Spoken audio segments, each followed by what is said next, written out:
बोलिए बाबा साहब जी जय। और ये जो हमारे ज्येष्ठ महोदय जी आए हुए हैं, हम इनसे चाहेंगे कि ये बाबा साहब और भगवान बुद्ध पर फूल अर्पित करें। और ये जो हमारे भैया लोग खड़े हुए हैं, इनसे चाहेंगे कि आप लोग बैठ जाएं। और जो कमेटी वाले भैया हैं कि आगे हैं और उनका सम्मान करें।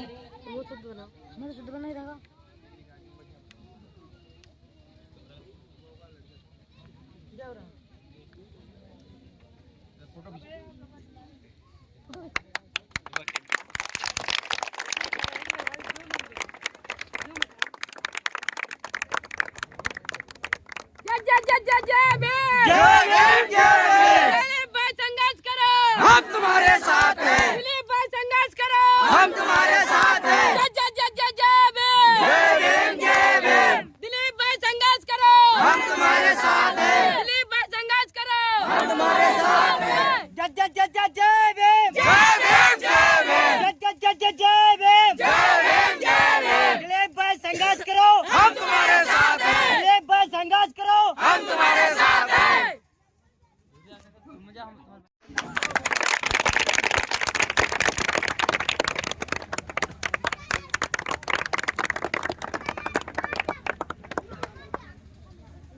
बोला बोला बोला लुक्का।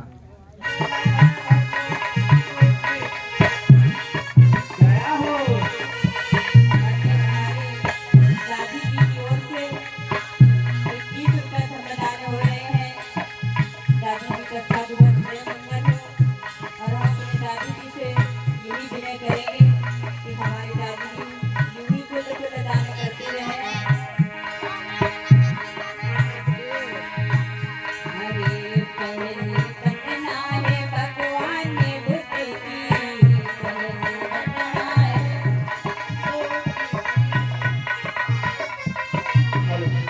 और भगवान बुद्ध की पावन झांकी लगी हुई है।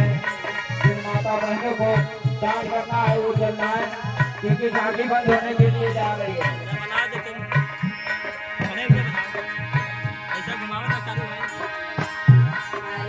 पहले बनना है भगवान बुद्ध की, पहले बनना है।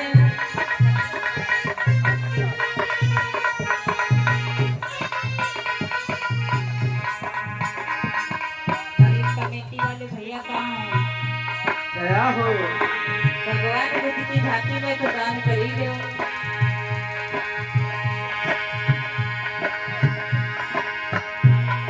Hello hello. और देखिए हमारी माताएं बहनें और हमारे भैया लोग आज आपके गांव में बुद्ध विहार लगा है।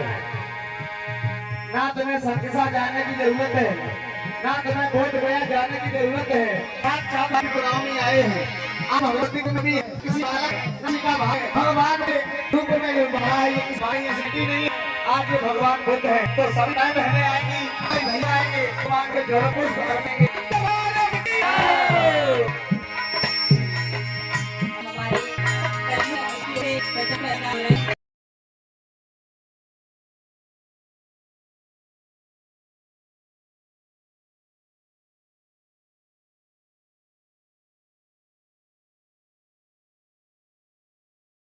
भाई आएंगे, भगवान बुद्ध के जड़ों में पुष्प अर्पण करेंगे। बोलिए भगवान बुद्ध की, बोलिए बाबा साहब की।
चली गई यहाँ से। एक बहन बेटियों, मेरे भाइयों, तीन चीजें क्या है?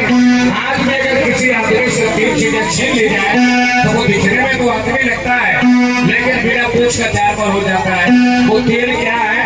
नंबर 1 पर पढ़ाई लिखाई। अगर पढ़ाई लिखाई चली जाए तो वो पशु की जिंदगी जीता है। हमारे लोगों के शिक्षक जो नहीं है, इसीलिए नहीं है। राजा बलि का आख्यान सुना होगा तुमने। बाबर भगवान ने छल से 3 वचन मांगे थे लोगों, 3 वचन जिसमें 3 पग भूमि घोषित की गई। अब आप बताइए 3 पग भूमि क्या मतलब रहा इसका? तो वो 3 पग भूमि नहीं थी, बल्कि वो 3 कदम की बात नहीं थी, वो 3 वचन थे। वचन, पहला वचन बाबर भगवान ने कहा, ओ राजा बलि, अगर देना चाहते हो तो मुझे वचन दीजिए कि तुम्हारी संतानें भविष्य में पढ़ाई नहीं करेगी। राजा बलि सीधे साधे पिता ने कहा, तथास्तु, जाओ, मैंने तुम्हें दिया।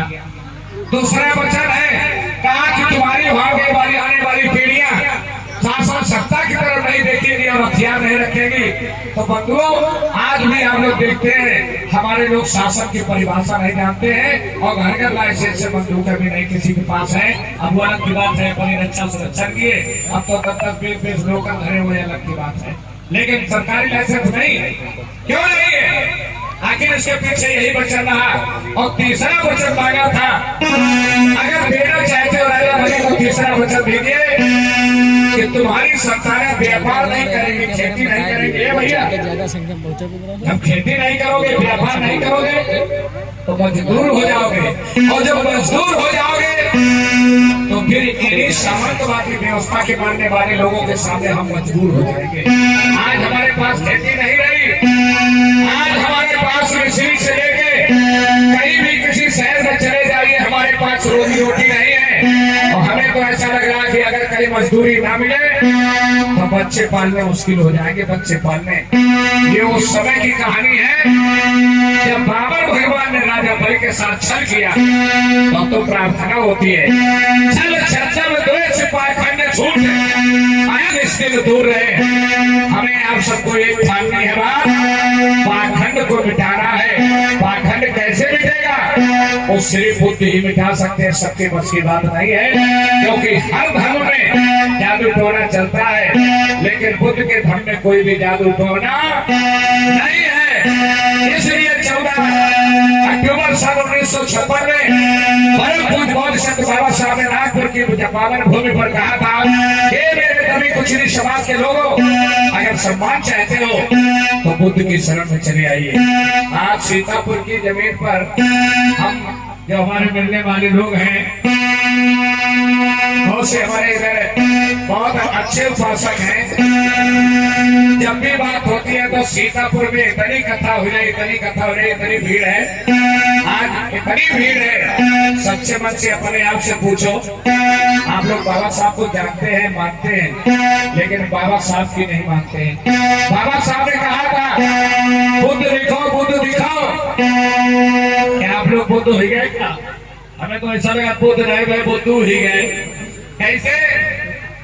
हमारे मुस्लिम धर्म के लोग, हेलो, मैं हैंडल लगा हुआ था। अच्छा, वहां से बोले बात आप सबसे करना चाहते हैं।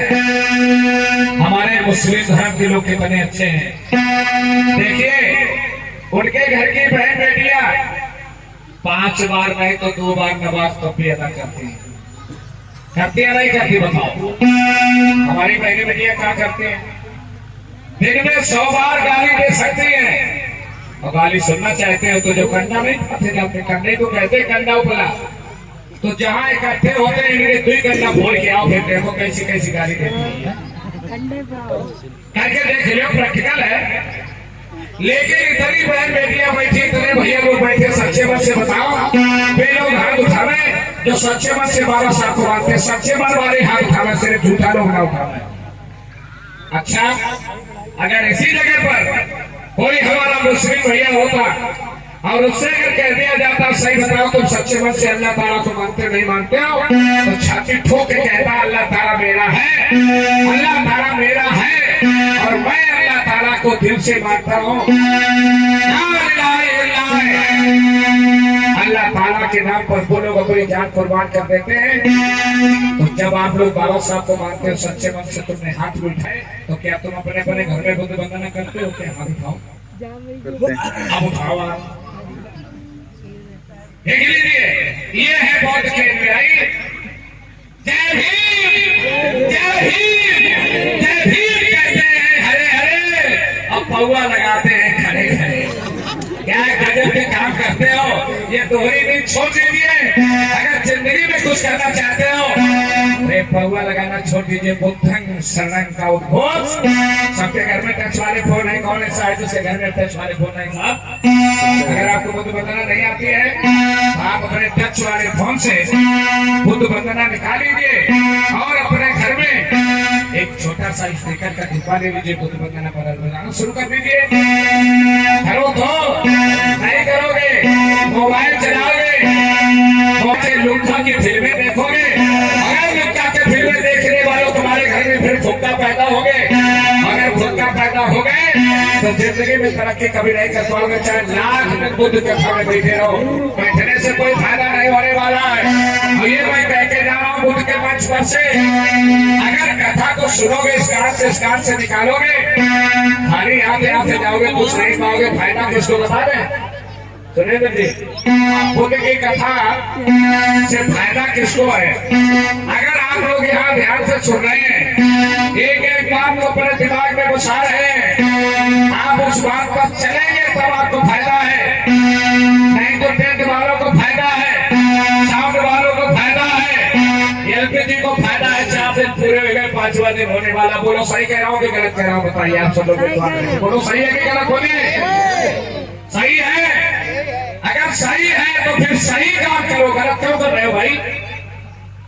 सही कर रहे हो तो सही करो। ये हमारी भोली भारी मासूम कमेटी 5 महीने से खाना नहीं खाती है। कथा करवाएंगे, कथा करवाएंगे। जानते हो, टायर घिस गए होंगे, बेचारों ने भी चाय नहीं पी होगी। क्यों? बढ़िया टेंट लगेगा। हमें भी बुलाया है, आप सबको भी बुलाया है।